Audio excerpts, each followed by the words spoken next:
these Rip City fans are no stranger to injuries, and once again, like you said, that was the story tonight. That difference was the defense. I mean, it was stifling all night, but that second half, that third quarter, they really turned it on and really got after it. Someone's got to make a shot. It doesn't have to be Slocum every single night. Someone's got to step up for it. Through 5 counties in our coverage area of the state of Oregon, only one prep baseball player was selected to play in the Northwest Scouts game here in PK Park. With the popularity of women's basketball on the rise nationally, where she volunteers, sings on the worship team, and serves as a youth leader. Finding his escape in Roseburg, hunting, an issue the school across the street at Northwest Christian University, and former head coach Luke Jackson had the resolutions to solve. When Oregon and Oregon State meet inside of Autzen Stadium for the 122nd Civil War game, the football teams won't be the only teams competing. In fact, she brought him this shirt that says, "You don't stop playing basketball because you got old. You got old because you stopped playing basketball." Definitely well spoken, but for me, it was just how relatable his story was. And I mean, you guys can attest this, we've seen this play out in the NFL. The games between the Churchill Lancers and Thurston Colts over the years have connected the two teams for the near future. The average age of an Olympian differs from sport to sport, male or female. The most common age for the summer games is 23. But what happens when the passion and the desire to still compete is alive and well in your elderly years? Come on, Dad, let's go. Let's get in it. They keep pushing me. But I don't even think about quitting until the Lord takes me. This is Harvey Llewellyn, a 90-year-old shot put and hammer thrower in the Senior Olympics.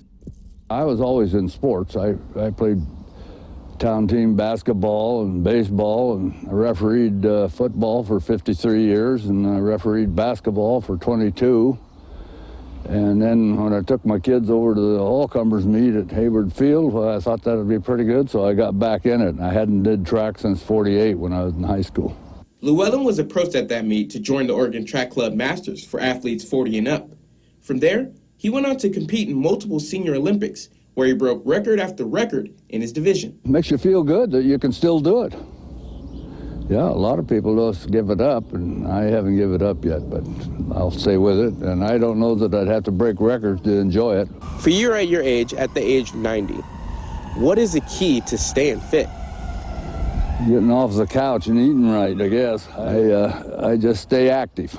You can't lay around. And once you get started, if you get my age and you quit, it's hard to get started again. So I just stay with it. He says he doesn't know when he'll officially call it quits, but says he thinks he has another 5 good years to go. Through 5 counties in our coverage area of the state of Oregon, only one prep baseball player was selected to play in the Northwest Scouts game here in PK Park.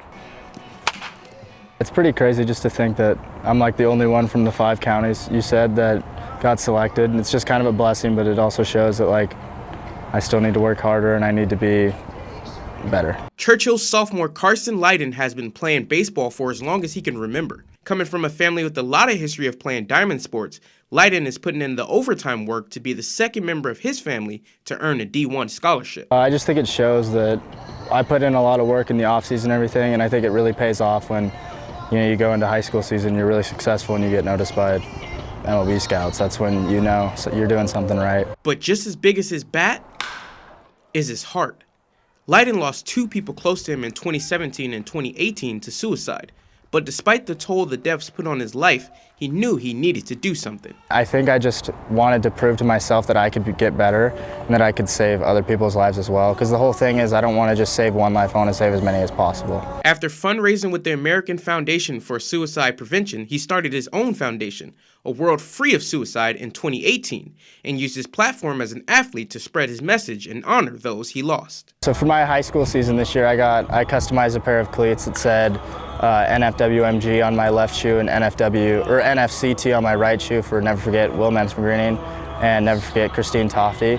So that's kind of how I commemorated them. And next month, he's getting another chance to put his message at the forefront of the game of baseball as his foundation partners with the Eugene Emeralds to host a suicide prevention night. It's just a blessing. I feel like I was kind of called to do it, though. I mean, God put us, I'm a Christian, so God put us on earth to do one thing, and I think mine was just to help people.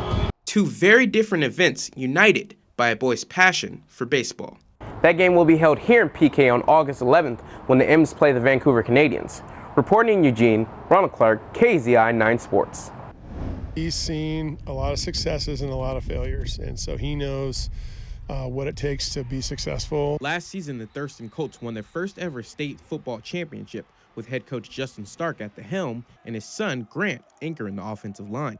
That was awesome. I think that was probably the best part, getting to do it with my dad, my brother on the sideline, my mom not far away. It was awesome. It makes me emotional, and to have both of them there, to have Grant on the field playing a huge role, and to have Grayson there, by my side, being a ball boy for that game, it was really special. The three-star lineman says he's been playing football since he was in kindergarten, and while the saying goes, like father, like son, they both have different playing styles. I think he was a lot more physical, a lot more like of a headbutter. I think I play a little bit more like with my mind. He's a better athlete than I was. I was a little faster, like straight ahead foot speed, but he has better coordination and balance. Standing 6'5", Grant is not only the biggest player on the team, he also has the biggest personality. I've always just been kind of like a fun-loving, animated kid. Always been pretty loud. Hula hula chicken on 3. 1, 2, 3. Hula hula chicken. It's amusing at times. Sometimes it's a little bit annoying. Anyone would tell you, his teachers would tell you, and other coaches, it's nonstop. When it comes to game time, neither his teammates or his coaches question his demeanor. He's serious about football, and in June, he committed to the University of Nevada, Reno. He found the school and he found a fit that was perfect for him. It really was a good fit. Reno, I feel like, was an awesome town. The living situation there for all the football players is awesome. Just everything kind of fit and felt really good. Grant says he committed early so he can focus on his senior year and try to win another state title with his dad and his head coach by his side.